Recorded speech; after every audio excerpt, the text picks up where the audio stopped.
سبحان اللہ و بحمدہ عدد خلقہ و رضا نفسہ و زینت عرشہ و مداد کلماتہ. اعوذ باللہ من الشیطان الرجیم. بسم اللہ الرحمن الرحیم. رب اشرح لی صدری ویسر لی امری واحلل عقدۃ من لسانی یفقہ قولی واجعل لی وزیرا من اہلی. اللہم فقہنا فی الدین رب زدنی علما. اللہم انی اسألک علما نافعا رزقا طیبا وعملا متقبلا. آمین ثم آمین. تفسیر سورہ یونس. مکی صورت ہے، 11 رکوعات، 109 آیات پر مشتمل. یہ صورت ترتیب کے اعتبار سے تو 10ویں نمبر پر، لیکن نزولی اعتبار سے 51 نمبر پر آنے والی صورت ہے. اگر ہم یہاں سے دیکھیں تو یہاں سے اب صورتوں کا اگلا گروپ، اس کا آغاز ہوتا ہے. سورہ انفال اور پھر اس کے بعد سورہ توبہ پچھلے گروپ کی مدنی صورتیں. اور آپ کو پتہ ہے کہ مدنی صورتوں کے بعد جب مکی صورت شروع ہوتی ہے تو اس سے کیا اگلا گروپ شروع ہو جاتا ہے، کچھ مکی صورتیں اور پھر اس کے بعد مدنی صورتیں. دہرا لیجئے، یہ صورتوں کے گروپس کے مطابق قرآن کی ترتیب ہے، اور اس میں بہت حکمت ہے کیونکہ مکی صورتوں میں عقائد اور ایمان پر بات ہوتی ہے. عقیدے کی تجدید کی جاتی ہے، ایمان کو مضبوط کیا جاتا ہے، اور پھر یہ جب ایمان اور عقیدے کی بنیاد اور دیوار تیار ہو جاتی ہے تو پھر اس پر عمارت عمل کی مدنی صورت کے احکامات سے تعمیر کی جائے تو انشاءاللہ زیادہ پختہ ہے. بہرحال اب یہاں سے صورتوں کا اگلا گروپ، جس میں پہلی مکی صورت سورہ یونس ہے. اس کا نام اگر ہم دیکھیں تو آیت نمبر 98 میں اللہ سبحانہ تعالیٰ نے اشارتاً حضرت یونس علیہ السلام کا تذکرہ کیا ہے. اور ویسے اس صورت میں پورے کا پورا حضرت یونس علیہ السلام کا قصہ بیان نہیں کیا گیا. اس سے زیادہ وضاحت سے حضرت یونس علیہ السلام کا قصہ دوسری اور صورتوں میں بیان کیا گیا ہے. تو گویا یہاں پر قصہ مختصر ہے، جسٹ بیکاز حضرت یونس علیہ السلام کا نام اور ان کا تذکرہ اور انڈائریکٹ سا تذکرہ ہے تو اس حوالے سے صورت کا نام سورہ یونس ہے. قرآن میں اور مقامات پہ ان کو صاحب الحوت، مچھلی والا، ذوالنون، مختلف اور ناموں سے پکارا گیا. بہرحال اس حوالے سے اس کا وجہ تسمیہ. اگر مقام نزول کے حوالے سے دیکھیں تو مکی صورت ہے، اور ہمیں یہ پتہ چلتا ہے کہ یہ مکہ کے آخری دور میں نازل ہونے والی صورت ہے، جب انکار ہے، کفر پر جمے ڈٹے ہیں. تو نبی صلی اللہ علیہ وسلم کو ایمان میں ثابت قدمی اور صبر اور استقامت کی تاکید کرنے کے لیے یہ حضرت یونس علیہ السلام کا تذکرہ، اور پھر وہ مشرکین مکہ جو مان کے نہیں دے رہے اور ضد اور ڈٹائی سے اپنے شرک اور کفر پر جمے ہوئے ہیں، ان کو کفر کرنے والے قوم اور نہ ماننے والے لوگوں کا انجام اور طریقہ بتا کر متنبہ کیا گیا ہے. اور اگر سلسلہ کلام دیکھا جائے تو کچھ لوگوں کی نظر میں ہے کہ یہ مختلف خطبات کی شکل میں نازل ہوا، لیکن اگر ہم سلسلہ کلام دیکھیں تو یہ ایک مربوط کلام کا سلسلہ ہے، اور اکثر مفسرین کی رائے میں یہ ایک ہی وقت میں بیک وقت نازل ہونے والی وحی شمار کی جانے والی صورت ہے. موضوعات کے حوالے سے اگر آپ دیکھیں تو اس کے موضوعات مولانا مودودی رحمہ اللہ 3 موضوعات جو بتاتے ہیں: دعوت، فہمائش اور تنبیہ. دعوت کا مطلب کہ لوگوں کو عقائد کی طرف، ایمان کی طرف اور صحیح عمل کی طرف دعوت دینا، پھر ان کو قرآن اور حدیث کے عقائد کا فہم، اللہ اور اللہ کے دین کی تعلیمات کا فہم دینا، اور پھر یہ سمجھانے کے بعد ان کو نہ ماننے والے کا برا انجام دکھا کر اس سے تنبیہ کرنا. تو بنیادی طور پر یہ مضامین ہیں. اگر میں سورت کے آغاز میں اس کا مرکزی مضمون یا خلاصہ بتا دوں، لب لباب بتا دوں کہ ہاؤ ڈز اللہ سبحانہ تعالیٰ go about with the topics of سورہ یونس، تو اس میں آپ دیکھیں گے کہ اللہ سبحانہ تعالیٰ نے اپنے اپنے کلام یعنی کتاب کی اور اپنے رسول یعنی محمد صلی اللہ علیہ وسلم کا تعارف کروایا ہے۔ اپنا تعارف اللہ سبحانہ تعالیٰ نے، ہم پڑھیں گے رکوعات، اللہ نے سورج کا، چاند کا، زمین کا، آسمان کا، دن اور رات کے نظام کا، یہ سارا ایک انٹریکیٹ اور کمپلیکیٹڈ سسٹم جو ہے، اس کی تخلیق اور اس کے تدبیر کا تذکرہ کیا ہے۔ اور پھر اس کے بعد یہ کہہ دیا للہ ما فی السماوات والارض، یہ بتانے کے بعد یہ اللہ کا تعارف، پھر اللہ سبحانہ تعالیٰ نے قرآن کا تعارف کروایا ہے کہ یہ کیسی کتاب ہے، اس کے احکامات برحق ہیں، اور پھر یہ کہ فیہ شفاء لما فی الصدور، سینوں کے امراض اور لوگوں کے بیماریوں کی شفا کے نسخے ہیں، اور وَهُوَ خَيْرٌ مِّمَّا يَجْمَعُونَ کہ یہ تمام چیزوں سے بہتر ہے، یہ کتاب الحکیم کا تعارف کروایا ہے۔ اور یہ تین تعارفات سورہ یونس میں ایک کے بعد دوسرے کروانے کے بعد اللہ سبحانہ تعالیٰ نے پھر کلیئرلی بتا دیا کہ یہ اللہ ہے، یہ اللہ کے رسول صلی اللہ علیہ وسلم ہے، اور یہ قرآن ہے۔ اب ان تینوں کی تعلیمات کو جو مان لے گا، اپنا لے گا، اپنے صبح و شام اور اپنے رویوں کو ان کے رنگ میں ڈھال دے گا، وہ کامیاب ہو جائے گا، اور جو ان کو ماننے سے انکار کر دے گا وہ ناکامی اور خسارے سے دوچار ہو جائے گا۔ بنیادی ٹاپکس یہی ہیں۔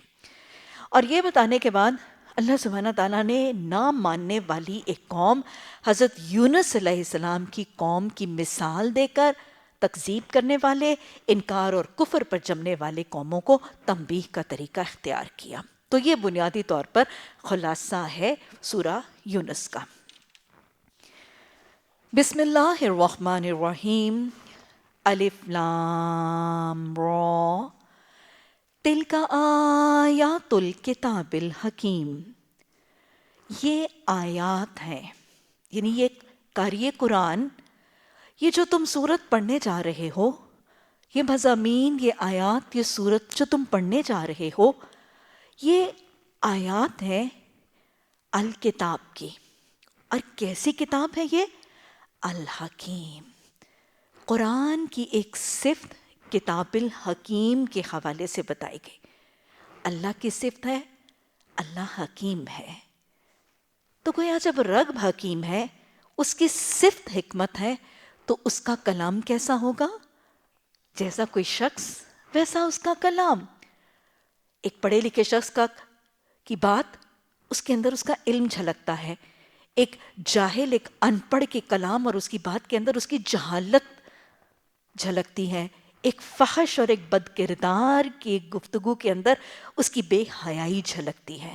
رب حکمت والا ہے، رب حکیم ہے، اس کا کلام قرآن بھی کتاب الحکیم ہے۔ اللہ سبحانہ تعالیٰ اس کتاب الحکیم سے ہمیں حکمت سے زندگی گزارنے کا طریقہ سکھا دے۔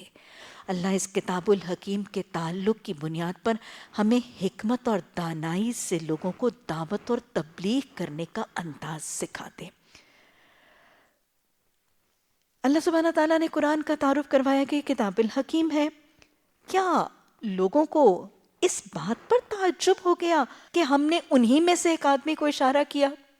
یاد رکھیے گا، نبیوں کو جب بھی کسی قوم کی طرف بھیجا گیا تھا تو کوئی نبی قوم سے باہر کا اس قوم کی طرف نہیں بھیجا جاتا تھا، نبی کو منہم انہی میں سے بھیجا جاتا تھا۔ یاد رکھیے گا، یہ دعوت کے حوالے سے ایک بہت افیکٹو اصول ہے۔ اللہ نے جب کسی قوم میں کوئی متنبع کرنے والا، خوشخبری دینے والا، تبلیغ اور دعوت دینے والا، اللہ کا تعارف مخلوق سے جوڑنے والا بھیجا، انہی میں سے تھا، آؤٹ سائڈر نہیں آیا۔ کیوں؟ کیونکہ یاد رکھیے گا، جو انہی میں سے ہوتا ہے ان کے مسائل کو، ان کی پرابلمز کو، ان کی کمزوریوں کو، ان کے ایشوز کو اور ان کی ذہنی حالت کو سمجھتا ہے۔ یہ دعوت کا ایک بہت افیکٹو طریقہ ہے۔ یہ سنت الہی تھی۔ مجھے اور آپ کو بھی جب دعوت دینی ہے تو اپنے اپنے علاقوں میں، اپنے ہم مسروں میں، اپنی بستیوں میں، اپنے طبقے میں، اپنے گروہ میں، اپنے ہم پروفیشنز میں دعوت دینی ہے، اور لوگوں کو اپنے آج ہاں اس کا بھی بہت اجر ہے۔ یہاں سے لوگ دوسرے قوموں میں چلے جاتے ہیں، ان کی زبان اور ان کی بولی اور ان کی معیشت اور ان کی ثقافت اور ان کے مسئلے اور ان کے حالات اور ان کی تاریخ، اور دوسری قوموں سے آئے ہوئے لوگ کبھی بھی اتنی ایفیکٹو ٹول دعوت کا نہیں دے سکتے. لوکل ریزیڈنٹس ہمیشہ اپنی بستی میں دعوت زیادہ ایفیکٹولی دے سکتے ہیں. اللہ سبحانہ تعالیٰ نے فرمایا کہ لوگ اسی بات پر حیران ہیں کہ خود انہی میں سے ایک آدمی کو اشارہ کرنے کے لیے بھیجا گیا. ہر قوم اپنے نبی کو کیوں نہیں مانتی تھی؟ نبی کو ہر قوم نے نبی ماننے سے اس لیے انکار کیا کہ آنکھوں سے بطور بشر دیکھ رہے ہوتے تھے. آنکھوں سے چلتے پھرتے، کھاتے پیتے، سوتے جاگتے، زخمی ہوتے، لہو لہان ہوتے، بیمار ہوتے، بخار آتا، بیوی بچے بازار کھانا پینا سب کچھ دیکھ رہے ہوتے تھے. تو جب سب بشری تقاضے وہ آنکھوں سے دیکھ رہے ہوتے تھے تو ان کو نبی ماننا مشکل لگتا تھا. کوئی ہر قوم کی نظر میں نبی کوئی سپر نیچرل، کوئی مافوق الفطرت مخلوق ایسا نہیں ہے. قرآن نے فرما دیا قل انما انا بشر مثلکم، کہہ دیجئے میں تمہاری طرح کا بشر ہوں. لیکن ہر قوم نے اس کو ریزسٹ کیا، اس کو ریئیکٹ کیا، اس کو ریٹیلیٹ کیا، اور نبی کو بشر دیکھنے کے بعد اس کو نبی ماننے سے انکار کیا. ہم نے خود انہی میں سے ایک آدمی کو اشارہ کیا کہ غفلت میں پڑے ہوئے لوگوں کو چونکا دے، اور جو مان لے ان کو خوشخبری دے کہ ان کے رب کے پاس سچی عزت اور سرفرازی ہے. نبوت کا مقصد، نبیوں اور رسولوں کو بھیجے جانے کا مقصد غافلوں کو، مدہوشوں کو، سوئے ہوں کو، نہ جاننے والوں کو ان کی نیند سے جگا دینا، اور نہ جاننے والوں کو ڈرانا نہیں، خوف زدہ نہیں کرنا، بھگانا نہیں، کیا دینا؟ خوشخبری دینا. دعوت کا دوسرا اصول، دعوت کا آغاز ڈرانے، خوف زدہ کرنے، ہیبت زدہ کرنے، متنفر کرنے، دین سے دور کرنے نہیں، ان کو بخشش کے وعدوں کی خوشخبریاں، ان کو جنت کے نظاروں کی امید دلا کے، رب کی رحمت کا تعارف کروا کے، رب کی محبت کی پہچان کروا کے ان کو رب کے کلام اور اسلام سے جوڑنا، یہ پہلا کام ہوگا. دعوت میں ہمیشہ محبت کے ساتھ، خلوص کے ساتھ، لوگوں کو خیر خواہی کے ساتھ، خوف زدہ کیے بغیر خوشخبریاں دینا، یہ دعوت کا پہلا ہدف اور پہلا مقصد ہوگا. اور پھر اللہ نے فرمایا کہ نبی کیا دے دے؟ کہ جو لوگ ایمان لے آتے ہیں، جو اس رب کو، اس کلام کو اور اس کتاب کو مان لیں گے. جو میں نے آپ کو شروع میں بتایا تھا کہ اس کا بیسک مضمون کیا ہے، سمری کیا ہے، اللہ کا تعارف، اللہ کے کلام کا تعارف، اللہ کے رسول کا تعارف، اور پھر یہ تعارف کہ جو ان تین چیزوں کو مان لے گا اس کے لیے کیا ہے؟ اس کے لیے خوشخبری ہے. مان لینے والے کے لیے خوشخبری ہے. کیا؟ قدم صدق، جو سچائی کے راستے پر چلے گا، جو سچائی کو قبول کر لے گا، جو سچائی کی طرف بڑھے گا. اور اصل سچائی کیا ہے؟ سچے رب کا اعتراف، سچے قرآن پر ایمان، سچے نبی صلی اللہ علیہ وسلم کی رسالت کا اقرار. تو جو سچائی کی طرف بڑھے گا، جو سچی جنت کی طرف پیش قدمی کرے گا، اس کے لیے بڑے اعلیٰ درجات ہیں.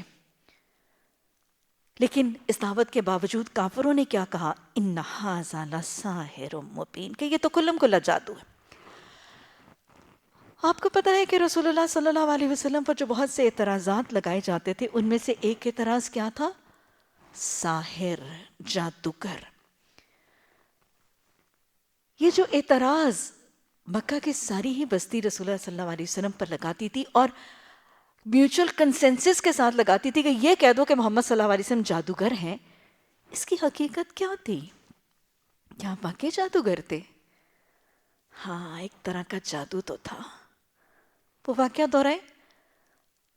مکہ کی گلی، ایک بوڑھی خاتون، کوئی پرائی عورت ہے، پرائی بوڑھی خاتون ہے، سفید بال ہے، بڑھاپے سے کمر جھکی ہے، ایک تھوڑا سا سامان اور زیادہ راہ ایک پوٹلی باندھ کے اٹھا کے چل رہی ہے. بڑھاپے کی کمزوری اور ضعف کی وجہ سے اٹھا کے چلنے میں دشواری ہے. درد دل کے واسطے پیدا کیا انسان کو اللہ کے رسول صلی اللہ علیہ وسلم رحمت للعالمین ہے.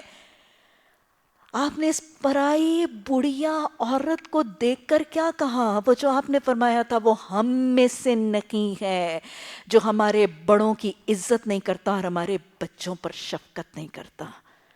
اس پرائی عورت کو آپ کیا فرماتے ہیں؟ آپ فرماتے ہیں کہ بڑی بھی یہ اپنا سامان مجھے دے دیں، میں آپ کو آپ کی منزل تک پہنچا دیتا ہوں۔ یہ ہے محبت، یہ ہے درد دل، یہ ہے اللہ کے بندوں کی خدمت، یہ ہے حسن سلوک، اور یہ ہے حسن اخلاق جس کا درس دیا ہمیں محمد صلی اللہ علیہ وسلم نے۔ اب وہ بڑھیا آگے چل رہی ہے، نبی صلی اللہ علیہ وسلم اس کے پیچھے پیچھے چل رہے ہیں، رستے میں گفتگو ہو رہی ہے۔ اس نے تو رسول اللہ صلی اللہ علیہ وسلم کے بابت نہیں پوچھا، آپ صلی اللہ علیہ وسلم نے پوچھا، بڑی بھی آپ کہاں جا رہی ہیں؟ اس نے اپنی حالت اظہار بتائی۔ اس نے کہا کہ دیکھو بیٹا، میں نے سنا ہے شہر میں ایک جادوگر آ گیا ہے، اور وہ ایک ایسا جادو کرتا ہے، ایک ایسا منتر بتاتا ہے کہ وہ لوگوں کو ان کے آبائی دین سے منحرف کر رہا ہے، آبائی دین سے ہٹا رہا ہے وہ منتر، اور وہ ایسا منتر بتا رہا ہے کہ آبائی دین سے ہٹنے والے، بیٹے اپنی ماں کے دشمن، بھائی اپنے بھائی کے دشمن، باپ اپنے بیٹے کا دشمن ہو رہا ہے، گھروں کو لڑا رہا ہے، دین سے پلٹا رہا ہے۔ میں اس عمر میں نہیں چاہتی کہ میں اپنے آبائی دین کو چھوڑ کے اپنی عاقبت خراب کر لوں۔ اللہ اکبر۔ ارے میرے آج کے معاشرے سے تو وہ مشرک بڑھیا شاید زیادہ سمجھدار تھی۔ وہ معاشرہ، وہ ماحول، وہ بستی، وہ صحبت جو اس عورت کو اس کے بت پرستی کے دین سے منحرف کر رہی تھی، وہ اس بستی کو چھوڑ کے نکل رہی تھی اس بڑھاپے میں۔ اپنے دین کی حفاظت کا شوق، اپنے ایمان کی حفاظت کی فکر، اس بت پرست بڑھیا کو اس زندگی کے حصے میں، اس بڑھاپے میں اپنی بستی کو خیر آباد کہنے پر مجبور کر رہی تھی۔ آج محفلوں میں بیٹھتے ہیں، شادیوں کی، بیاہوں کی، ناچ کی، گانے کی، جہاں ایمان لٹ رہا ہوتا ہے، دین برباد ہو رہا ہوتا ہے اپنا اپنے اہل خانہ کا، لوگوں کو پرواہ نہیں۔ نہ صحبتیں بدلتی ہیں، نہ معاشرہ بدلتا ہے، نہ ماحول بدلتے ہیں، نہ گھر کے رنگ بدلنے کی کوشش ہے۔ ایمان لٹتا ہے تو لٹتا رہے۔ یہ خاتون اپنا سامان لے کے جا رہی ہے، اللہ کے رسول صلی اللہ علیہ وسلم، ارے منہ در منہ کوئی کسی کو ایسا کہے، کوئی کسی کی ایسی بات کہے، کوئی اتنا بڑا الزام لگائے، غصہ پیا جاتا ہے؟ میں اور آپ ہوتے تو شاید پٹخ کے اس کا سامان نیچے پھینکتے، جا تو خود ہی جا۔ آپ صلی اللہ علیہ وسلم غصہ پی جاتے ہیں، معاف کر دیتے ہیں، اور پھر احسان کر رہے ہیں۔ سامان پکڑ کے چلتے رہے۔ اس بڑھیا نے کہا کہ میں اپنا دین بچا کے اپنی آخرت، اپنی عاقبت برباد نہیں کرنا چاہتی اپنی بڑھاپے کے حصے میں، لہٰذا میں شہر کو چھوڑ کے ایک جھونپڑی میں منتقل ہو رہی ہوں۔ آپ صلی اللہ علیہ وسلم اس بڑھیا کو اس جھونپڑی میں پہنچاتے ہیں، اس کا سامان رکھتے ہیں، اور رخصت ہونے سے پہلے یہ خاتون کیا کہتی ہیں؟ بڑی بھی کہتی ہیں، بیٹا تم نے میرے بارے میں تو پوچھا، مجھے اپنے بارے میں بھی تو کچھ بتاؤ۔ آپ صلی اللہ علیہ وسلم نے کیا فرمایا تھا؟ آپ نے فرمایا، بڑی بھی میں وہی جادوگر ہوں، میں وہی جادوگر ہوں جس کے ڈر سے تم اپنی بستی چھوڑ کر اس کوٹڑی میں منتقل ہو گئی ہو۔ جادو تھا یہ، جادو چل گیا، جادو چل گیا محمد صلی اللہ علیہ وسلم کے اخلاق کا، آپ کی معاملہ فہمی کا، آپ کے صبر کا، آپ کے تحمل کا، آپ کی حلم کا، آپ کی بردباری کا، آپ کے حسن سلوک، آپ کے حسن معاملات کا، یہ دائرہ اسلام میں داخل ہو گئی تھی۔ دعوت دینا چاہتے ہیں، پرتاثیر دعوت دینا چاہتے ہیں، دل بدلنا چاہتے ہیں، سوچیں بدلنا چاہتے ہیں، اخلاق بدلنا چاہتے ہیں، تو پہلے اپنے آپ کو بدلنا ہوگا، اپنے رویوں کو بدلنا ہوگا، اپنے اخلاق، اپنے معاملات، اپنے بول، اپنے چال، اپنے انداز، ان کے اندر حسن پیدا کرنا ہوگا۔ اللہم اعوذ بک من منکرات الاخلاق، اللہ ہم تجھ سے بد اخلاقیوں کی پناہ مانگتے ہیں، اللہ ہم تجھ سے حسن اخلاق کی دعا کرتے ہیں۔ نبی صلی اللہ علیہ وسلم کی دعوت طلسماتی اور جادوئی دعوت تھی، لیکن یہ جادو تھا آپ کے اخلاق کا، آپ کے درد دل کا، آپ کی خدمت خلق کا، آپ کے حسن سلوک اور حسن معاملات کا۔ اللہ ہمیں اس جادوئی تاثیر اور طلسماتی تاثیر سے دعوت دینے والا مبلغ اور داعیہ بنا دے۔ تو وہ یہ اعتراض کرتے تھے کہ یہ شخص تو کھلم کھلا جادوگر ہے۔ اللہ نے اپنی کتاب کا اور اپنے رسول صلی اللہ علیہ وسلم کا تعارف کروانے، بنیادی سا تذکرہ کرنے کے بعد اب پھر اللہ اپنا تعارف۔ اللہ کی ایک سب سے بڑی صفت کہ وہ خالق ہے۔ اللہ خالق اپنا تعارف کروانے کے لیے اپنی مخلوق کا تعارف کروا رہے ہیں۔ تمہارا رب وہی ہے، اِنَّ رَبَّكُمْ، اس میں کوئی شک نہیں کہ تمہارا رب اللہ ہے۔ اللہ کی پہلی صفت رب ہے۔ رب کس کو کہتے ہیں؟ پالنے والا، ربوبیت کرنے والا، تمہیں پالنے، تمہیں، تمہاری اولادوں، تمہاری اگلی نسلوں کو پالنے، پوسنے، نگرانی کرنے والا، نشو و نما کرنے والا، وہ تمام جہانوں کا رب تمہارا اللہ ہے۔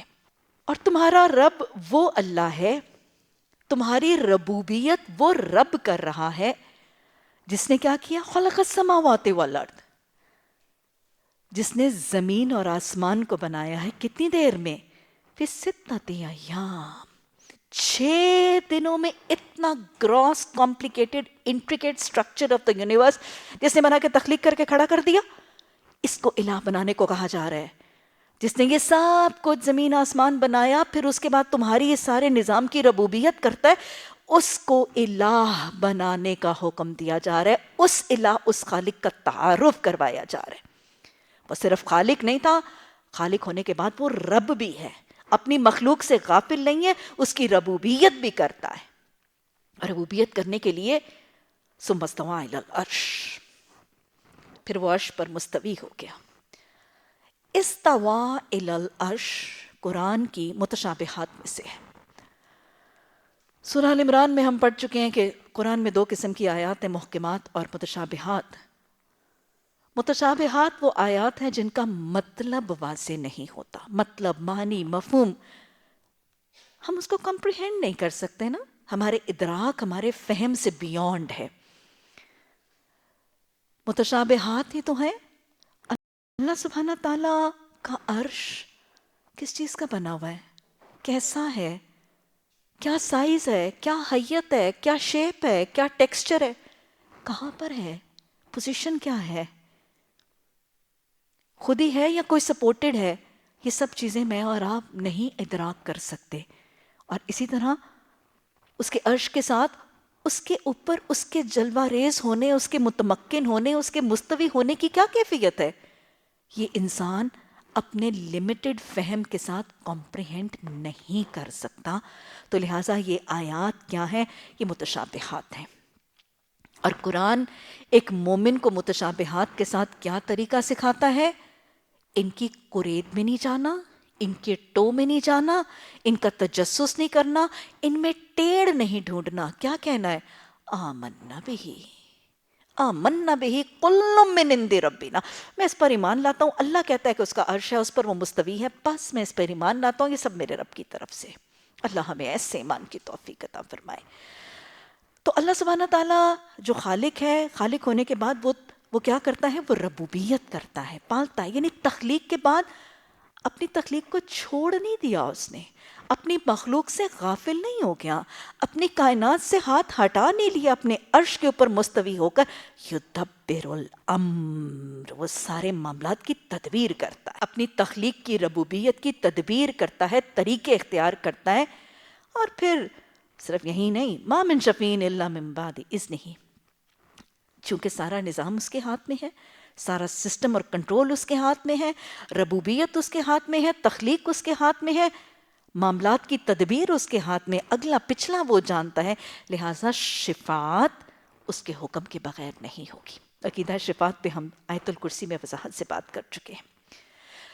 ذالکم اللہ ربکم، یہ اللہ جو خالق ہے تمہارا اور 6 دنوں میں بنانے والی کائنات کا، یہ اللہ جو رب ہے، یہ اللہ جو تدبیر کرتا ہے، یہ اللہ جو اپنے عرش پر مستوی ہونے کے باوجود تمہاری شہرک سے زیادہ قریب ہے، اس ذات کو تمہیں الہ بنانے کا حکم دیا جا رہا ہے۔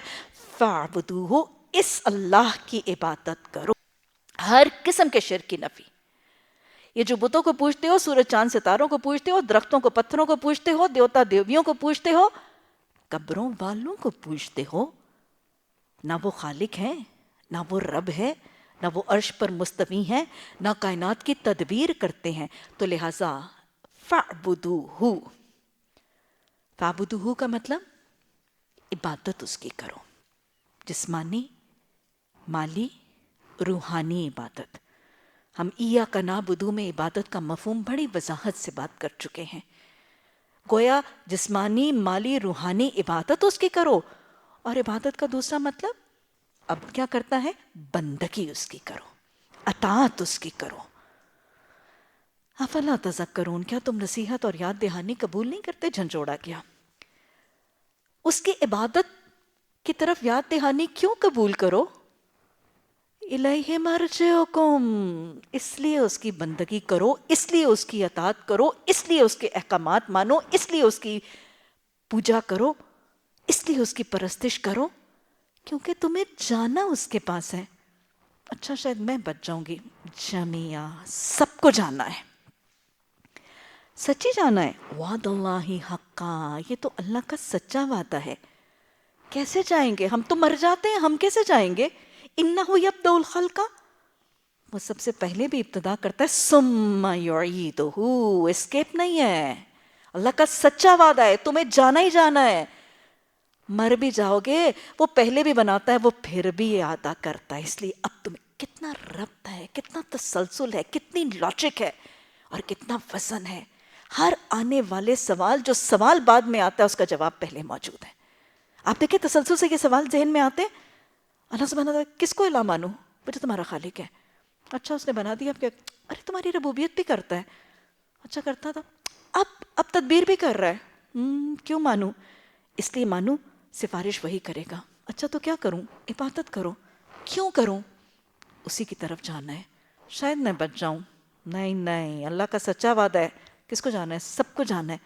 لو کیسے جانا ہے؟ میں تو مر جاتی ہوں، کھپ جاؤں گی. پچھلے مر گئے، کیسے جائیں گے؟ ارے وہ پہلے بھی بناتا ہے، وہ پھر بھی بنائے گا. کیوں بنائے گا؟ کیوں بلائے گا؟ لیجزی الذین آمنوا وعملوا الصالحات بالقسط. تمہیں اس کے پاس کیوں جانا ہے؟ تاکہ جو اس کو اور اس کی مانیں گے، اس کے کلام کو اور اس کی مانیں گے، اس کے نبی اور اس کی مانیں گے، ان کو وہ اچھی جزا دے گا اور انصاف کے ساتھ دے گا. اور وہ لوگ جو اس کا انکار کریں گے، ان کو وہ کیا دے گا؟ جہاں جنت کا تذکرہ، وہاں جہنم کا تذکرہ ضرور. جہاں سزا کا تذکرہ، وہاں جزا کا تذکرہ ضرور. کیونکہ دین خوف اور امید کے درمیان چلتا ہے. ادھر ایمان لانے والوں کو انصاف کا بدلہ، اور کفر کرنے والوں کو ان کے لیے کھولتا ہوا پانی ہے. اور پھر اس کے بیونڈ بھی عذاب علیم، دردناک عذاب ہے. کیوں؟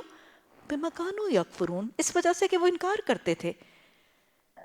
تو بنیادی طور پر جامعیت کے ساتھ وہ مضمون جو مانیں گے جزا پائیں گے، اور جو انکار کریں گے وہ عذاب پائیں گے.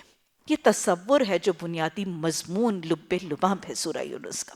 هو الذی جعل الشمس ضیاء. اب خالق اللہ سبحانہ تعالیٰ نے اپنی عبادت کی طرف مائل کرنے کے لیے اپنی کچھ صفات بتائیں کہ میں خالق ہوں، میں مالک ہوں، میں رب ہوں، معاملات کی تدبیر کرنے والا ہوں، تخلیق کا دوبارہ اعادہ کرنے والا ہوں، اور میں حساب لینے والا ہوں. اب خالق اپنی تخلیق کا تذکرہ فرما رہا ہے اپنے تعارف کے لیے. وہ ذات ہے جس نے جعل الشمس ضیاء، جس نے سورج کو روشن بنایا، روشنی والا، ضیاء والا، ضوء والا بنایا. سورج اللہ سبحانہ تعالیٰ کی بہت زبردست تخلیق ہے. اور یہ بات آج مکی صورتوں کے آغاز میں پلے سے باندھ دیجئے. اس خالق کی پہچان کے لیے اس کی صرف ایک مخلوق کو ہی غور سے دیکھ لیا جائے تو اس خالق کی پہچان کے لیے کافی ہے. وہ ایک مکھی ہے، وہ ایک مچھر ہے، وہ ایک چیونٹی ہے، وہ ایک مکڑا ہے، سورج ہے یا چاند ہے. کوئی ایک مخلوق کو آنکھ بھر کے دیکھ لیجئے، غور سے دیکھ لیجئے، تفکر اور تدبر سے دیکھ لیجئے. صرف رب ہی نہیں، رب کی ساری صفات، ساری قدرتیں، ساری طاقتیں، اس کی ذات کی مکمل پہچان ایک مخلوق دے دے گی. یہ اللہ کا معجزہ ہے. سورج تو اللہ کی زبردست تخلیق ہے. آگ کا ایک بڑا سا گیند ہے. کتنا بڑا کرشمہ اور کتنا بڑا معجزہ ہے یہ سورج. کتنے کروڑوں میل دور زمین سے یہ ہیٹر چل رہا ہے. مجھ سے کچھ دور ہے, مجھے نہ اس کی روشنی اور نہ اس کی حرارت, لیکن یہ سورج ہے کروڑوں میل دور ہے, کھربوں میل دور ہے. اس کی روشنی بھی آ رہی ہے اور اس کی حدت, اس کی گرمی, اس کی ہیٹ بھی آ رہی ہے. کتنا بڑا معجزہ ہے. اتنا بڑا آگ کا ایک گیند, ایک آگ کا اتنا بڑا سا ایک, کیسے آج انسان نے اپنے ذہن کی تخلیق کے بعد, اتنی علمی ترقی کے بعد یہ اٹامک ریاکٹرز, یہ نیوکلیئر ریاکٹرز بنائے, یہ اٹامک بام بنایا. آپ کو اندازہ ہے اس سورج کے اندر کھربوں کی تعداد میں یہ نیوکلیئر ریاکٹرز جو ہیں وہ ہر وقت نیوکلیئر ریاکشنز اور نیوکلیئر ایکسپلوژنز کر رہے ہیں. اور وہ نیوکلیئر ایکسپلوژنز اور وہ نیوکلیئر ریاکشنز جو روشنی اور جو ہیٹ جنریٹ کرتے ہیں وہ اتنے میلا میل سے ہم تک پہنچتی ہے.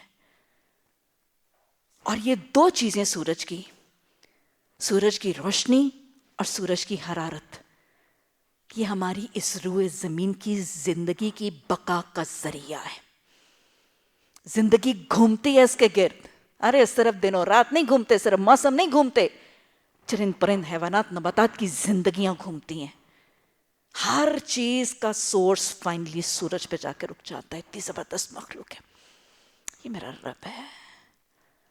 کیسی زبردست تخلیق ہے. یہ سورج کی ایک روشنی ہے, وہ روشنی, وہ سورج ہمیں ہمارے دن اور رات بھی دیتا ہے, کبھی لمبے کبھی چھوٹے. یہ سورج کی روشنی اور یہ سورج ہمارے موسموں کا تعین بھی کرواتا ہے, کبھی گرمی, کبھی سردی, کبھی جاڑا, کبھی طوفان, کبھی بارش, کبھی. اچھا یہ سورج ہی ہے جو اس کی گرم شعاعیں اور اس کی حدت زمین سے پانی کو بخارات اٹھاتی ہے اور بارش برساتی ہے.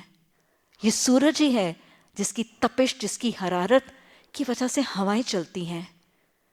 اگر سورج کی وہ حرارت نہ ہو تو ہوائیں نہ چلیں, اگر سورج کی حرارت نہ ہو تو بارش نہ برسے, اگر سورج کی روشنی اور حرارت نہ ہو تو بادل نہ آئے. اور وہی سورج کبھی کبھی ایک خاص زاویے پہ چمکتا ہے تو آسمان میں قوس قزح کا وہ رینبو کا خوبصورت نظارہ دکھا دیتا ہے. یہ سورج ہے جس کی روشنی, جس کی حرارت کی وجہ سے ایک بیج کی پہلا شگوفہ پھوٹتا ہے. وہ بیج کی جرمینیشن, وہ ایک سیڈ کی جرمینیشن, ایک بیج کا اگنا اس سورج کی وجہ سے ہے. اس پودے کا بڑا ہونا اس سورج کی روشنی کی وجہ سے ہے. اس کا ایک اتنا بڑا بیلدار پودا بن جانا یا اتنا بڑا قد آدم درخت بن جانا وہ سورج کی توانائی کی وجہ سے ہے. اور پھر اس پر پھولوں کا لگنا, اس پر پھلوں کا آنا اور اس کے پھلوں کا پکنا, یہ سب سورج ہی کے ذریعے ہے. اور پھر ساری کی ساری قوت, ساری کی ساری طاقت, ساری کی ساری انرجی, سارے کی ساری اس روئے زمین کی انرجی کے سورسز, الٹیمیٹ سورس کیا ہے؟ Solar energy. اللہ نے ان پودوں کے اندر زبردست طاقت رکھ دی. سبحان اللہ. اللہ ہمارا ہر علم اس رب کی پہچان کا ذریعہ بن جائے. اللہ ہمیں ہر مضمون اور ہر علم کو رب کی پہچان کا ذریعہ بنانے کی توفیق عطا فرما. وہ ان چھوٹے چھوٹے پتوں کے اندر وہ چھوٹی چھوٹی فیکٹریز اللہ نے لگا دی جو سورج کی ساری توانائی کو ٹریپ کر لیتے ہیں. اور کتنے پتے لاکھوں کروڑوں اس دنیا میں پھیلے پڑے ہیں, وہ کیا کر رہے ہیں؟ سب سورج کی شعاؤں کو ٹریپ کر رہے ہیں, انرجی کو ٹریپ کر رہے ہیں. اور یہی ساری دنیا, امریکہ کیا, انڈیا کیا, سوڈان کیا, سعودی عربیہ کیا, پاکستان کیا, آسٹریلیا کیا, ساری دنیا کے افراد کے لیے انرجی کا سورس یہ ننے ننے پتوں پر پڑنے والی وہ سورج کی شعاعیں ہیں. یہی انرجی کا سورس ہے. یہ پتوں کے اندر جب سورج کی توانائی آتی ہے پتے ان کو کیچ کر لیتے ہیں، وہ گرین مادہ ان کو انرجی میں چینج کرتا ہے، اور بس میری زمین کی انرجی کا نظام، قوت کا نظام انہی سولر سیل سے چلتا چلا جاتا ہے. پودوں کے بیجوں میں قوت، پودوں کے پھلوں میں قوت، پودوں کے پتوں میں قوت، پودوں کے تنوں میں قوت. چرند پرند حیوانات کھاتے ہیں، قوت ان میں منتقل ہوتی ہے، ان کی نسلیں چلتی ہیں، ان کے جسموں میں طاقتیں آتی ہیں. انسان پودے بھی کھاتا ہے، حیوانات نباتات بھی کھاتا ہے، وہ اپنی قوت پاتا ہے، اور ساری قوتیں پا کے قوت ایمان سے محروم رہ جاتا ہے. پھر یہی پودے، یہی درخت کبھی ٹوٹتے ہیں، دب جاتے ہیں، ہزاروں سالوں بعد کوئی کوئلہ بن جاتا ہے، کوئی گیس بن جاتی ہے، کوئی پیٹرول بن جاتا ہے. سب انرجی کہاں سے آئی تھی؟ هو الذی جعل الشمس ضیاء، یہ ہے سورج کی روشنی. اور یہی وہ سورج کی روشنی صرف انرجی ایسے نہیں، خوراک کے ذریعے نہیں، ہمارے مٹی کے تیل، گیس، پیٹرول کے ذریعے نہیں، ہمارے سولر سیلز کے ذریعے. آج چھتوں پہ لگے ہوئے، اس سے ہمارے گیزر چل رہے ہیں، ہماری لائٹیں چل رہی ہیں، ہمارے اے سیز چل رہے ہیں، سب کچھ چل رہا ہے، سولر انرجی ہے. اور یہی سورج کی دھوپ جو توانائی اور انرجی کا الٹیمیٹ سورس ہے، یہی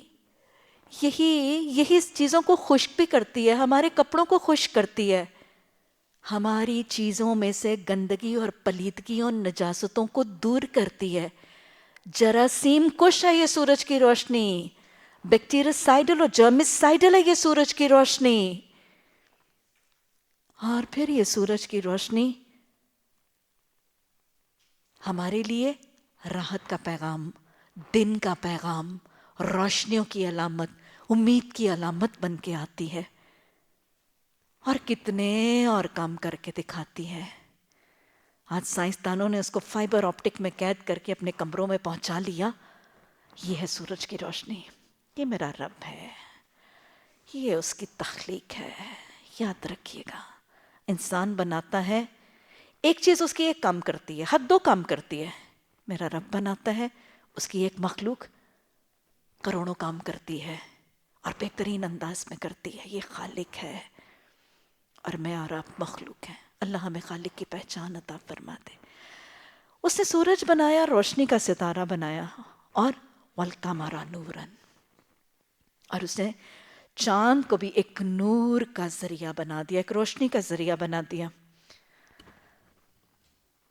دن میں سورج روشنی کرتا ہے اور رب کی پہچان کا اعلان کرتا ہے، اور رات کے اندھیرے میں وہ خوبصورت مہتاب چمکتا ہے اور رب پر ایمان کا اعلان کرتا ہے.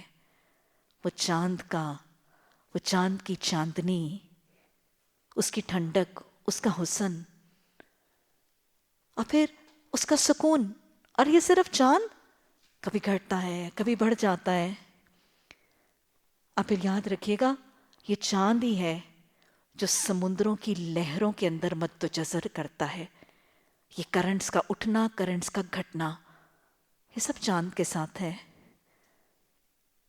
ہمارے مہینوں کی تعداد اللہ فرماتا ہے وَالْقَمَرَ نُورًا وَقَدَّرْنَا مَنَازِلَهُ لِتَعْلَمُوا عَدَدَ السِّنِينَ وَالْحِسَابَ. یہ سورج چاند چلتے ہیں، تمہاری قدرتی جنتریاں بن جاتی ہیں، تمہارے نیچرل کیلنڈرز بن جاتے ہیں. اللہ سبحانہ تعالیٰ نے سورہ بقرہ میں بھی فرمایا تھا یَسْأَلُونَکَ عَنِ الْأَحِلَّةِ، وہ آپ سے چاند کے بارے میں، حلال کے بارے میں پوچھتے ہیں. قُلْ هِيَ مَوَاقِيتُ لِلنَّاسِ وَالْحَجِّ، ان کو کہہ دو یہ تو اوقات معلوم کرنے کا طریقہ ہے. اور ہم نے بڑی وضاحت سے بات کی تھی. اور اللہ سبحانہ تعالیٰ قرآن میں فرماتے ہیں وَالشَّمْسُ تَجْرِي لِمُسْتَقَرٍّ لَهَا ذَلِكَ تَقْدِيرُ الْعَزِيزِ الْعَلِيمِ وَالْقَمَرُ قَدَّرْنَاهُ مَنَازِلَ حَتَّى كَالْعَادَةِ وَالْجُونِ الْقَدِيمِ لَا الشَّمْسُ يَنبَغِي لَهُ، کہ سورج وہ اپنے قرار پکڑنے کی جگہ پر چلتا ہے، اور چاند وہ اپنی منزلیں طے کرتا ہے. اللہ نے مقرر کر دی، یہاں تک کہ وہ کبھی فل مون ہو جاتا ہے، بدر کامل بن جاتا ہے، اور کبھی گھٹتا گھٹتا کھجور کی خشک چھاک اس کی کھجور کی خشک شاخ کی طرح ہو جاتا ہے، اور نہ سورج چاند کو پکڑتا ہے نہ چاند سورج کو پکڑ سکتا ہے. اپنے اپنے دائرے ہیں، اپنے اپنے آسمان ہیں، اپنے اپنے اوقات ہیں، لیکن دونوں اللہ کی اطاعت کر رہے ہیں، دونوں اللہ کے نظام کو مانے ہوئے ہیں، دونوں اللہ کی فرما برداری کو مانے ہوئے ہیں. یاد رکھیے گا، نور اللہ ہی ہے، اور اللہ نے اپنی نور کے ذریعے، ترسیل کے ذریعے مجھ تک اور آپ تک پہنچائے ہیں. اللہ نور السماوات والارض. سورج ہو اس کا نور، چاند ہو اس کا نور، اس کا ذریعہ اللہ ہی ہے. اور اندھیروں کو مٹانا اللہ ہی کے نور کے ذریعے ممکن ہے. چاہے رات کے اندھیرے ہوں اور رات کی ظلمتیں ہوں، ان رات کے اندھیروں اور ظلمتوں میں بھی اندھیری شب کے اندھیروں کو مٹانے کے لیے اللہ نے چاند اور ستاروں کا بندوبست کیا ہے. اور پھر دن کی روشنی میں اللہ نے سورج کے ذریعے نور انسانیت تک پہنچایا ہے. آج اگر لا علمی کے، جہالت کے، کفر کے، شرک کے، ظلم اور زیادتی کے، مایوسیوں کے، ڈپریشنز کے اندھیرے ہیں نا، یہ سارے ہی اندھیرے ہیں. تو چاہے میں اور آپ سارے اندھیرے دور نہ بھی کر سکیں، تو قرآن کے نور، چاند کے چمکنے اور ستاروں کے چمکنے کے ساتھ، مجھے علامہ اقبال کی بچے کی دعائیں نا، لب پہ آتی ہے دعا بن کے تمنا میری، کیا کروں دور دنیا کا میرے دم سے اندھیرا ہو جائے، ہر جگہ میرے چمکنے سے اجالا ہو جائے. یہی پیغام ہے. آج ہمارے معاشرے میں، قرآن سے دور معاشرے میں، لا علمی کے اندھیرے ہیں، کفر کے اندھیرے ہیں، شرک کے اندھیرے ہیں، غفلتوں کے اندھیرے ہیں. انسانیت مایوسی کے اندھیروں میں ڈوبی ہے. اللہ کے نور کی پہچان کرائیں گے. اگر پورے نہ بھی چھٹے تو تاریکی میں بھی قرآن اور نبی صلی اللہ علیہ وسلم کی تعلیمات چاند اور ستاروں کی طرح انشاءاللہ روشنی کر کے لوگوں کو ہدایت ضرور ہی دیں گی. اور انشاءاللہ اگر نبی صلی اللہ علیہ وسلم کی ذات، جس کو قرآن نے سراجم منیرہ کہہ کر پکارا ہے، روشن چراغ کہہ کر پکارا ہے، اگر ہم نبی صلی اللہ علیہ وسلم کی تعلیمات اور سنتوں کے نمونے معاشرے میں عام کریں گے تو انشاءاللہ رات کے اندھیرے چھٹ جائیں گے. رات کے اندھیرے چھٹ جائیں گے اور صبح کامل ضرور نمایاں ہوگی.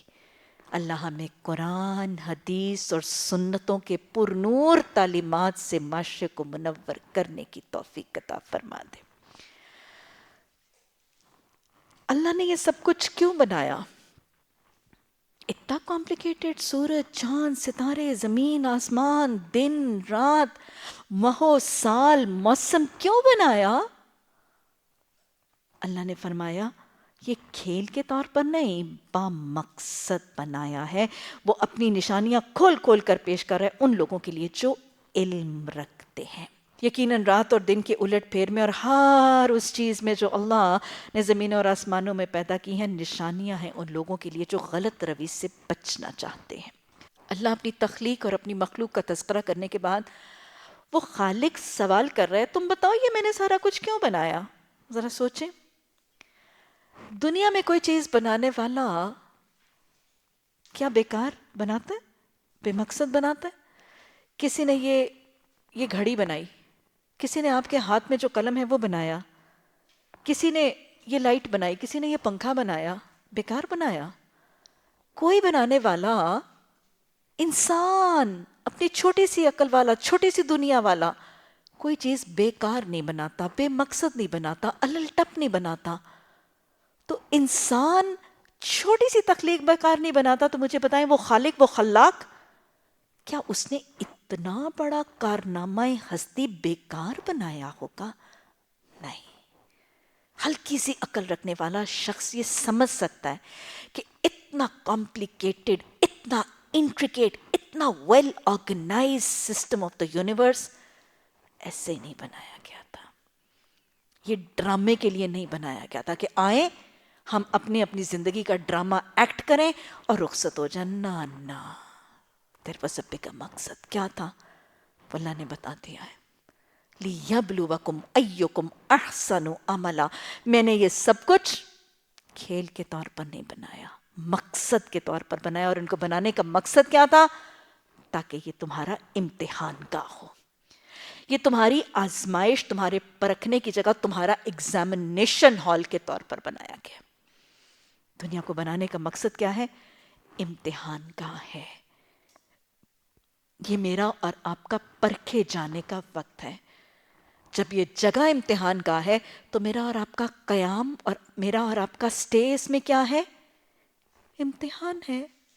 اس کے دوران میرا اور آپ کا ہو کیا رہا ہے؟ امتحان ہو رہا ہے. کوئی امتحان کا میں ہمیشہ رہتا ہے؟ بتائیں، ایگزامینیشن ہال میں کوئی ہمیشہ رہا؟ یا ایگزامینیشن ہال میں کوئی بہت زیادہ دیر رہنا پسند کرتا ہے؟ آپ کے ٹیسٹ ہوتے ہیں کتنی دیر ہوتا ہے نا؟ اور پھر کیا دل کر رہا ہوتا ہے؟ جلدی جلدی وقت ختم ہو، گزرے یہ ٹیسٹ، ہے نا؟ اور اس کے مقابلے میں دنیا کے ساتھ کیا دل، ہائے میں جیوں ہزاروں سال، میں تو پوتے کی بھی شادی دیکھ کے جاؤں، پوتے کے بھی بیٹوں کو منہ چوم کے جاؤں. یہ انسان کی کم عقلی ہے. یہ امتحان کا ہے. اس میں ہر آنے والی کیفیت، ہر آنے والی نعمت، ہر جانے والی چیز مجھے اور آپ کو پرکھ رہی ہے. یہی بتایا ہے اللہ نے، تمہارا رویہ اس دنیا میں ایسا ہونا چاہیے کہ جیسے ایک امتحان گاہ میں آزمائے جانے والے شاگرد اور طالب علم کا ہے. اللہ ہمیں فکر آخرت اور امتحان کا احساس عطا فرما دے، اور اس سب سے بڑے امتحان کی کامیابی کی تیاری کی توفیق اور فہم عطا فرما دے. اللہ سبحانہ تعالیٰ نے یہ تعارف کرنے کے بعد پھر مسئلہ بتایا. میں نے تو بتا دیا، میں نے یہ کائنات بنائی ہے، بامقصد بنائی ہے، امتحان کے طور پر بنائی ہے. پر پرابلم پتہ ہے کیا ہے؟ حقیقت یہ ہے کہ جو لوگ ہم سے ملنے کی توقع نہیں رکھتے اور بس دنیا کی زندگی پر راضی ہیں اور اسی پر مطمئن ہو گئے ہیں، جو لوگ ہماری نشانیوں سے غافل ہیں، ان کا آخری ٹھکانہ جہنم ہوگا، ان برائیوں کی پاداش میں جس کا قصب یعنی اپنے ہاتھوں سے وہ کماتے رہیں. اور یہ بھی حقیقت ہے کہ جو لوگ ایمان لے آئیں گے، یعنی اللہ کو، رسول کو، قرآن کو ایمان لے آئیں گے، جنہوں نے ان صداقتوں کو قبول کر لیا جو کتاب میں پیش کی گئی ہیں اور نیک عمل کرتے رہے ہیں، انہیں ان کا رب کس وجہ سے؟ ان کے ایمان کی وجہ سے سیدھی راہ پر چلائے گا. اور سیدھی راہ پر چلا کے پہنچائے گا کہاں؟ نعمت بھری جنتوں میں، جس کے نیچے نہریں بہہ رہی ہوں گی. اور جب یہ جنتی اس سیدھی راہ پر چلتے چلتے ایمان لانے کے بعد اس سیدھی راہ پر چلتے چلتے اپنی منزل، اپنی جنت کی قیام گاہ تک پہنچیں گے تو وہاں کیا کہیں گے؟ 3 چیزیں. جنتی جنت میں داخل ہونے کے بعد کیا کہیں گے؟ دعواہم فیہا سبحانک اللہم. جنتی جب جنت میں داخل ہوگا تو جنت میں اس کا پہلا کلمہ سبحان اللہ ہوگا. کیوں؟ کیونکہ حدیث بتاتی ہے نا، آپ صلی اللہ علیہ وسلم نے فرمایا جنت وہ جگہ جس میں ایک کوڑا رکھنے کی جگہ دنیا اور ما فیہا سے بہتر ہے. اور پھر آپ نے فرمایا جنت وہ جگہ جو نہ کسی آنکھ نے دیکھی، نہ کسی کان نے سنی، اور نہ کسی دل نے محسوس بھی کی. نہ تم دیکھ سکتے، قرآن دکھائے گا تمہیں، قرآن سنائے گا تمہیں، قرآن محسوس کرنے کا طریقہ بتائے گا حدیث و سنت کے ذریعے، لیکن تم اسے وائلڈسٹ ڈریمز میں کمپریہینڈ نہیں کر سکتے. اس کے جتنے مرضی سانچے خاکے اپنی نگاہوں میں بناتے رہو، جس کے مرضی نظارے اس کو پڑھ کے اپنی آنکھوں کے سامنے بناتے رہو، تم اس کو کمپریہینڈ نہیں کر سکتے. ایسی خوبصورت جنت، ایسی حسین جنت، وہ جنت جس کے محلات ہوں گے، ایک اینٹ سونے کی، ایک چاندی کی ہوگی، اور جس کی اینٹوں کے درمیان سفید اور سرخ اور یاقوت اور مرجان کے موتی مونگے جڑے ہوئے ہوں گے.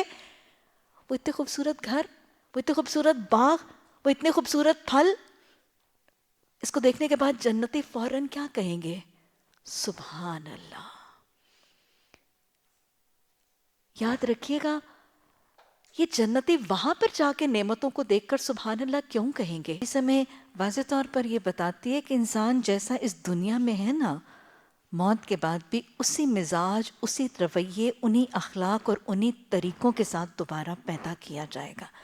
جیسے ہم یہاں ہیں میدان حشر میں اور موت کے بعد انہی رویوں کے ساتھ دوبارہ اٹھائے جائیں گے.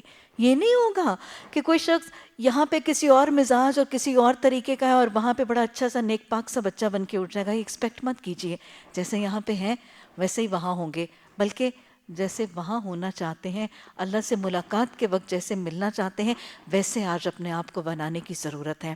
تو گویا جنتی جنت کی اتنی خوبصورت اور مالا مال نعمتوں کو دیکھنے کے بعد دنیا میں بھی جب نعمت دیکھتے تھے، خوبصورت چیز دیکھتے تھے، اللہ کی کوئی تخلیق کا حسن دیکھتے تھے، تو دنیا میں بھی سپونٹینیسلی واو نہیں کرتے تھے. کیا کرتے تھے؟ سبحان اللہ کہتے تھے.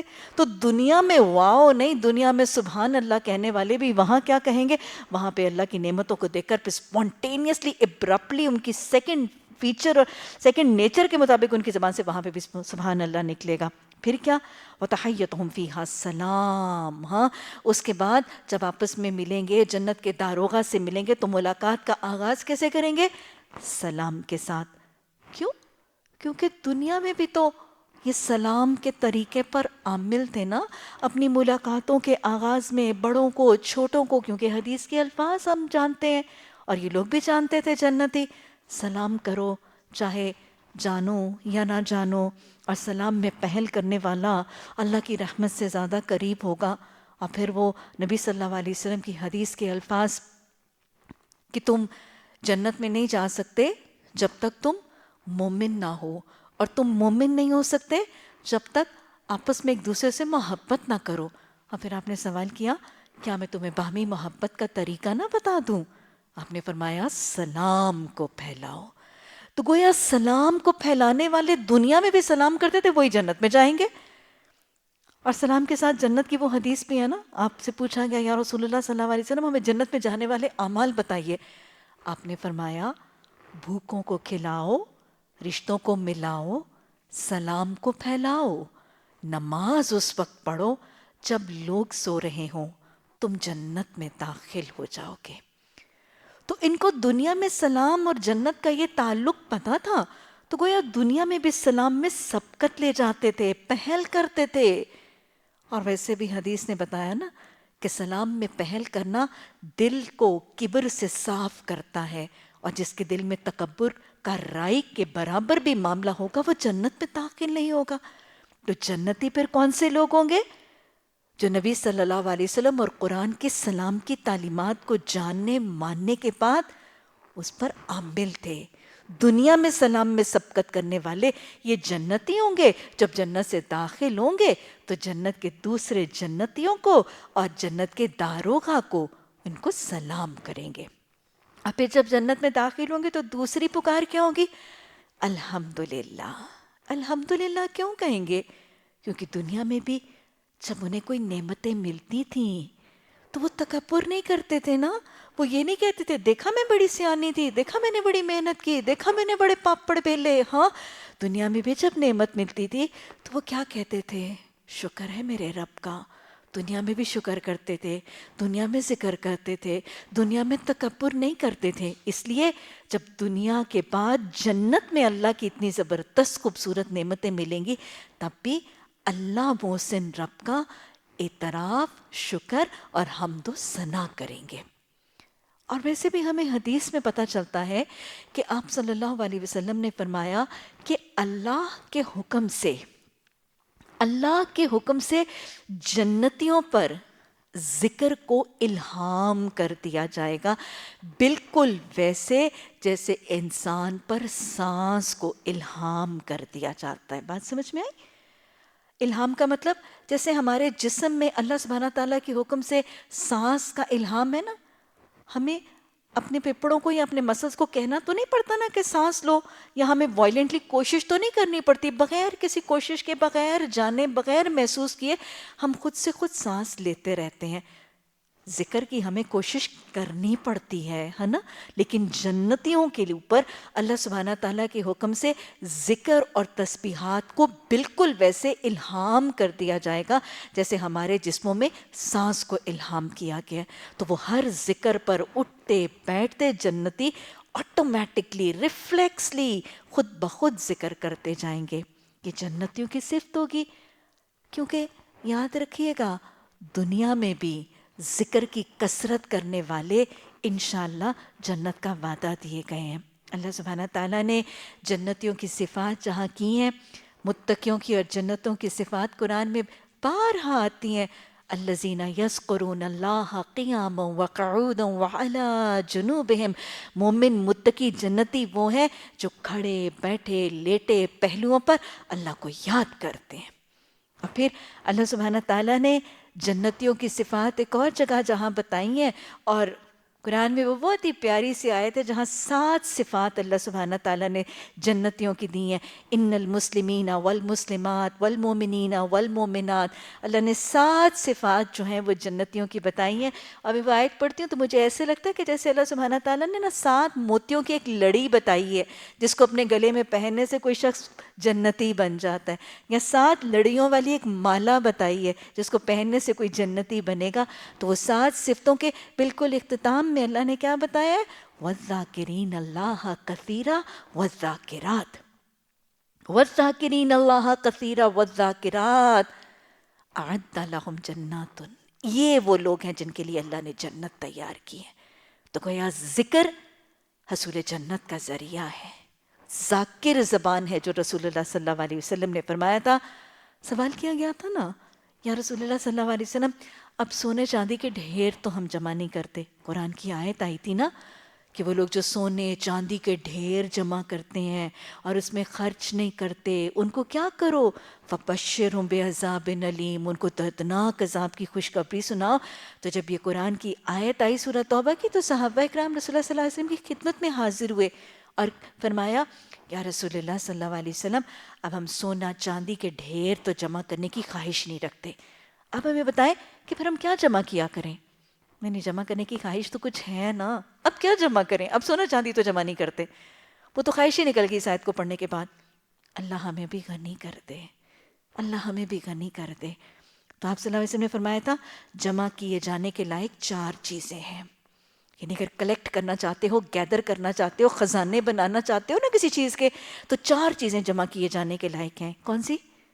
ذاکر زبان، ذاکر زبان، شاکر دل، صابر جسم اور دین کے مددگار ازواج۔ اور اسی سے ملتی جلتی وہ حدیث ہے، آپ نے فرمایا کسی کی نیک بختی کے لیے کافی ہے کہ اس کے پاس 4 چیزیں ہوں۔ یعنی خوش بخت ترین شخص کون ہے؟ خوش قسمت ترین شخص کون ہے؟ جس کے پاس 4 چیزیں ہیں، یہ بھی یہی 4 ہیں۔ اسی لیے نماز کے بعد آپ نے کون سی دعا سکھائی؟ ربی اعنی علی ذکرک و شکرک و حسن عبادتک۔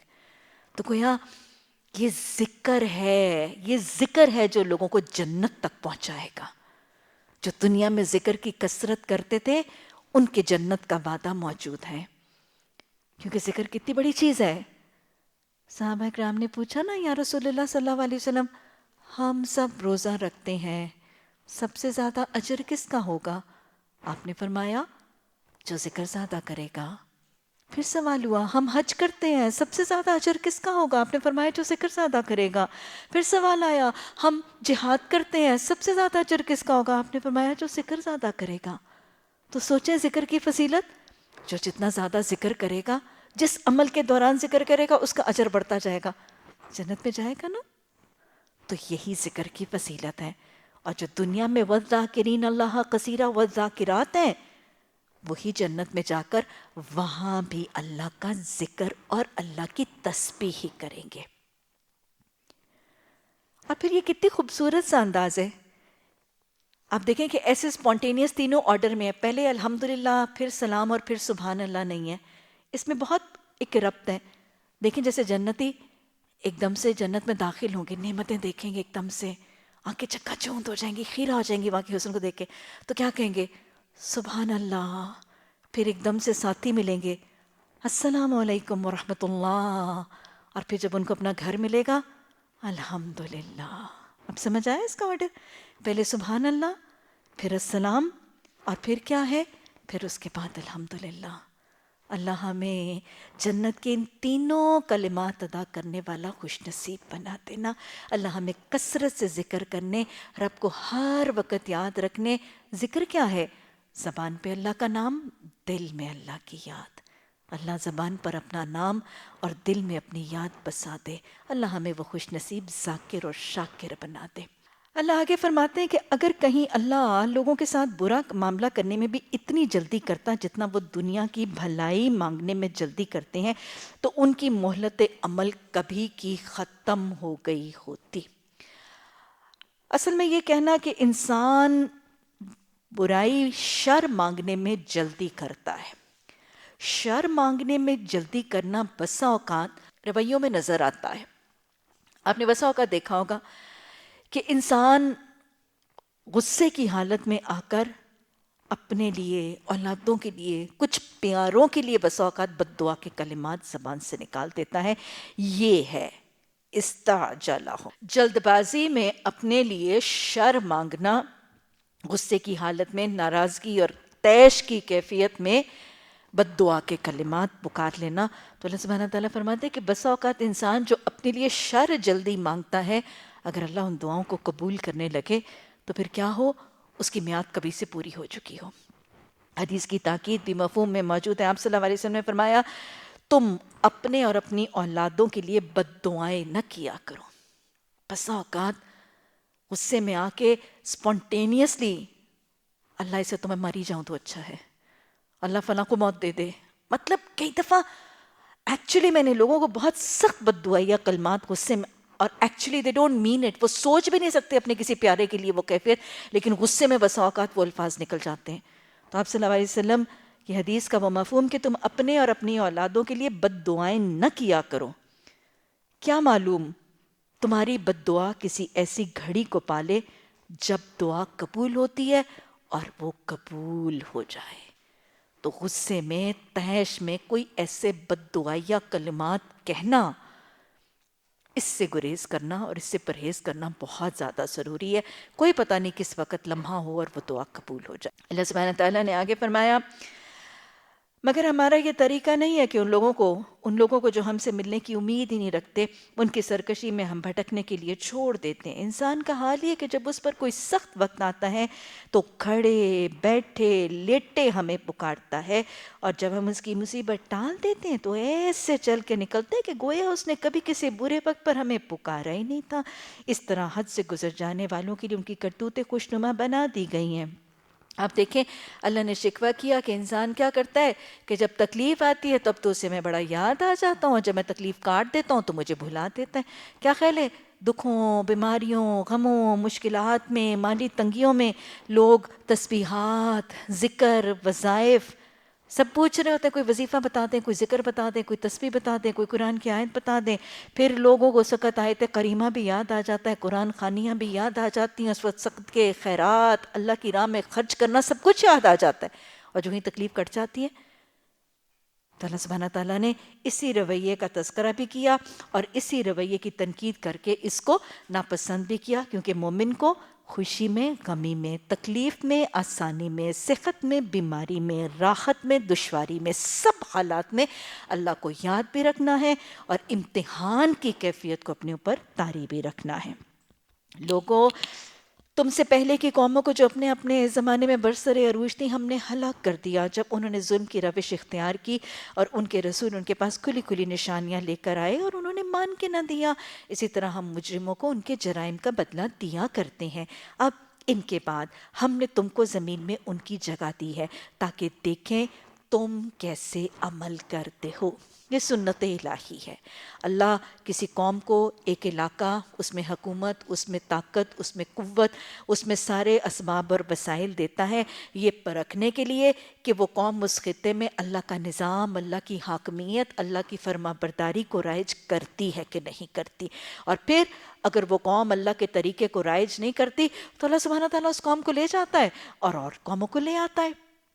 آج تاریخ بھری پڑی ہے، ایک سے ایک بڑی قوم، گریکس آئے، بیبلونینز آئے، ایجپشنز آئے، فرعونز آئے، کتنے کڑے بڑے قومیں اور کتنی کتنی طاقتور حکومتیں، ریاستیں آئیں، لیکن جب انہوں نے اس انعام یافتہ بستیوں کے اندر اللہ کے نظام کو رائج نہیں کیا، جس مقصد کے لیے بھیجے گئے تھے پورا نہیں کیا، اللہ ان کو لے گیا اور ان کی جگہ دوسروں کو لے آیا۔ اگر ہم دیکھتے ہیں کہ عرب کے اندر کتنی قومیں موجود ہیں، کتنی قومیں عرب خود ان کو جانتے تھے، قوم عاد، قوم سمود، قوم لوط، قوم ایکا، قوم شعیب علیہ السلام، سب کی تعدادیں موجود تھی. اللہ نے ان کو متنبع کیا، دیکھو تمہاری آنکھوں کے سامنے کتنی بستیاں تاریخ میں موجود تھیں. انہوں نے نہیں مانا تھا، ہم ان کو لے گئے. کس کو جھنجھوڑا جا رہا ہے؟ مشرکین مکہ کو جھنجھوڑا جا رہا ہے. اور صرف ان کو نہیں، ہر بعد میں آنے والی قوم کو جھنجھوڑا جا رہا ہے.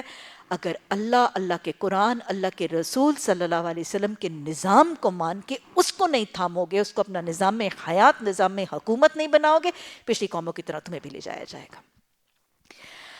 اس کے بعد قوموں کا رویہ، جب انہیں ہماری صاف صاف باتیں سنائی جاتی ہیں تو وہ لوگ جو ہم سے ملنے کی توقع ہی نہیں رکھتے نا، جنہیں آخرت کی فکر نہیں، جن کے دلوں میں اللہ کے حضور کھڑے ہونے، حساب کتاب، سوال جواب، باز پرس، اعمال ناموں کے کھلنے تلنے نپنے، کسی چیز کا پتہ نہیں ہے نا، وہ کیا کہتے ہیں جب ان کو قرآن کے احکامات سنائے جاتے ہیں؟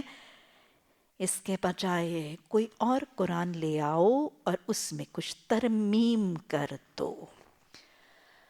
یاد رکھیے گا، ہر قوم پر حملہ آور ہونے والا شیطان ہمیشہ سے ایک ہی رہا ہے.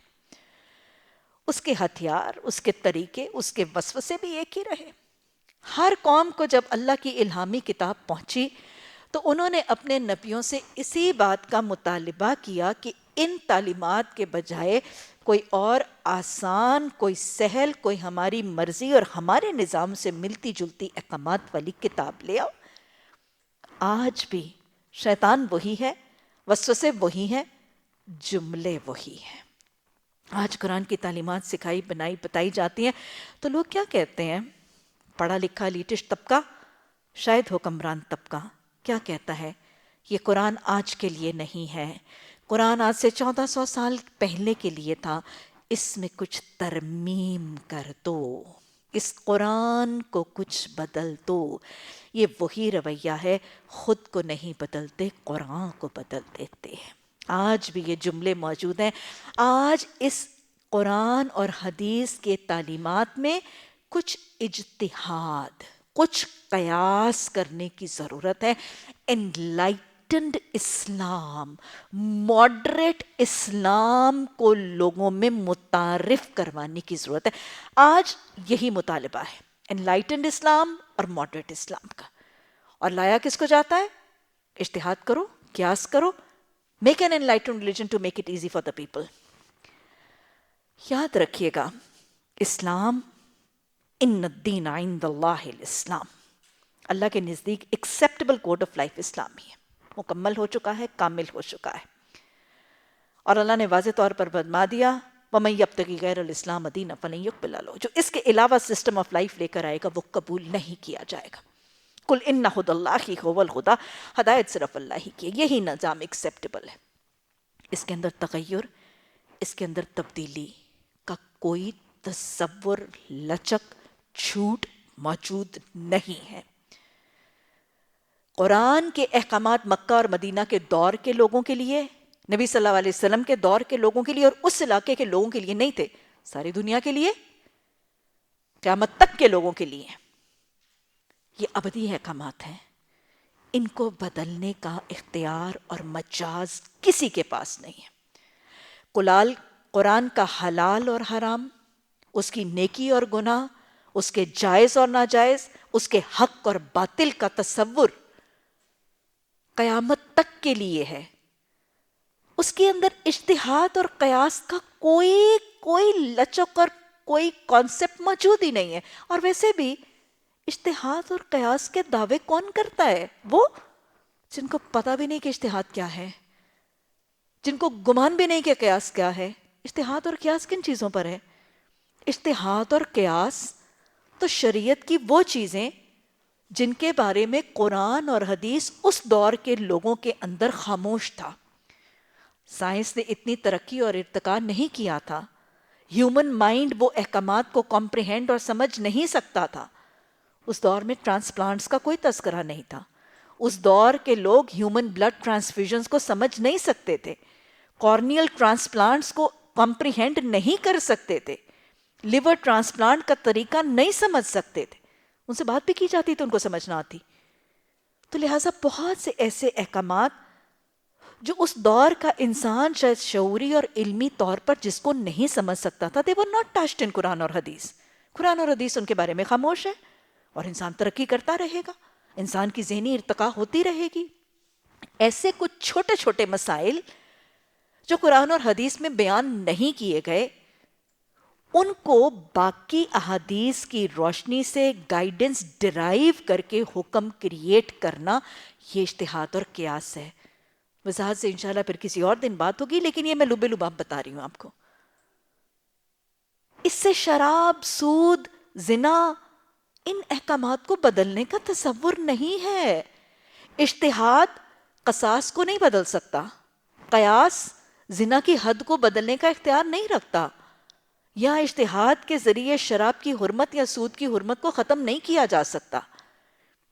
انلائٹنڈ اسلام کا کوئی تصور موجود نہیں ہے. کوئی نبی، کوئی ولی اللہ، کوئی بزرگ، کوئی عبادت گزار اس بات کا دعویٰ نہیں کر سکتا ختم نبوت کا عقیدہ ہے. سٹیمپ لگ گئی ہے نبوت پر، وہی نہیں آئے گی.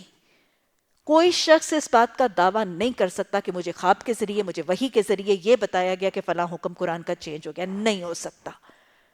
تو لہٰذا دین کو ایک انلائٹنڈ فارم میں، ایک ماڈریٹ فارم میں لانا، یہ بالکل یہی شیطانی معاملہ ہے.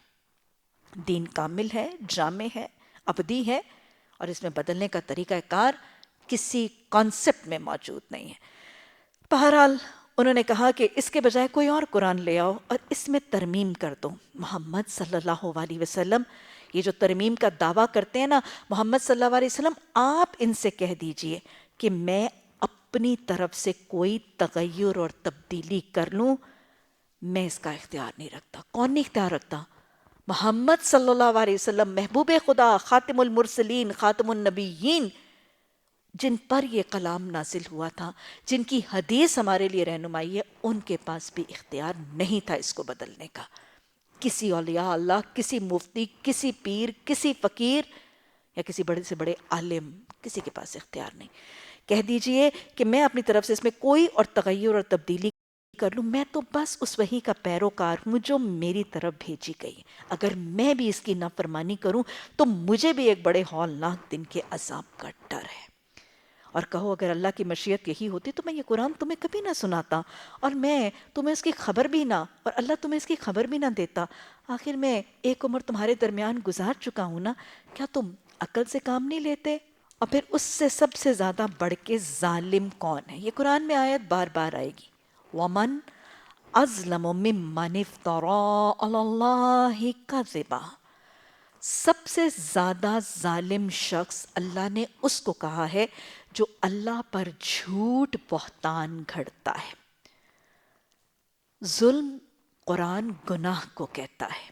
اللہ کی نافرمانی، سرکشی، اللہ کے احکامات کا انکار، یہ گناہ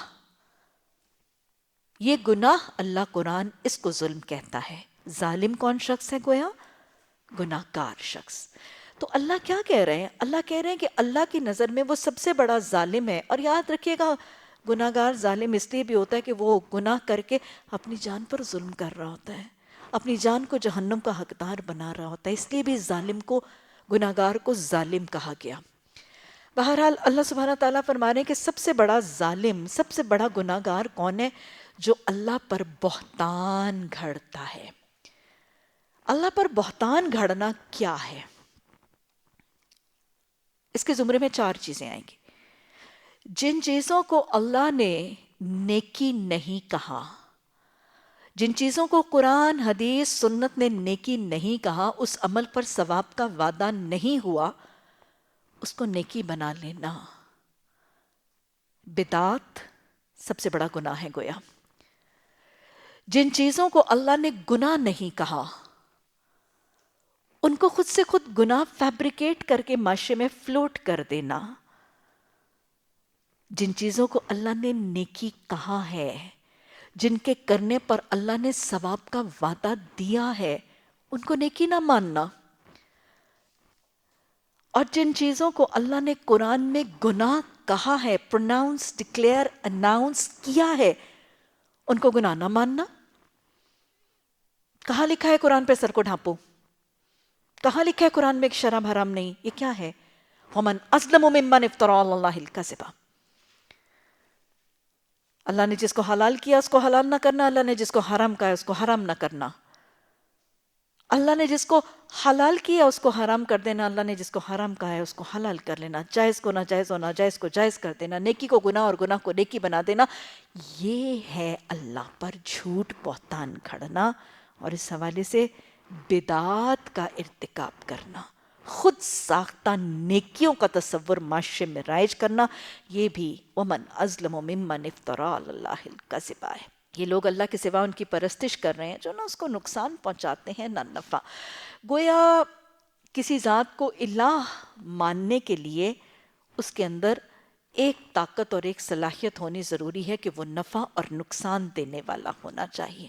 بت، سورج، چاند، ستارے، قبروں والے نہ کسی کو نقصان دے سکتے ہیں نہ کسی کو نفع دے سکتے ہیں۔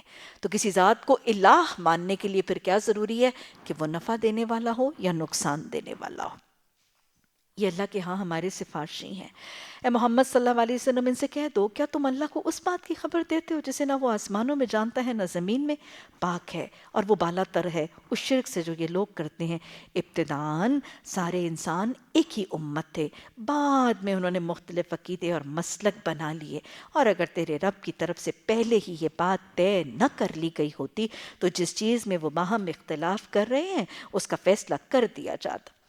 اور یہ جو وہ کہتے ہیں کہ اس نبی پر اس کے رب کی طرف سے کوئی نشانی کیوں نہ اتری، تو ان سے کہہ دو غیب کا مالک اور مختار تو اللہ ہے۔ اچھا انتظار کرو، میں بھی تمہارے ساتھ انتظار کر رہا ہوں۔ اللہ ان انتظار کی گھڑیوں میں اپنے آپ کو نور ہدایت کے رنگ میں رنگنے کی توفیق عطا فرما۔ ربنا لا تزغ قلوبنا بعد إذ هديتنا وهب لنا من لدنك الرحمة إنك أنت الوهاب۔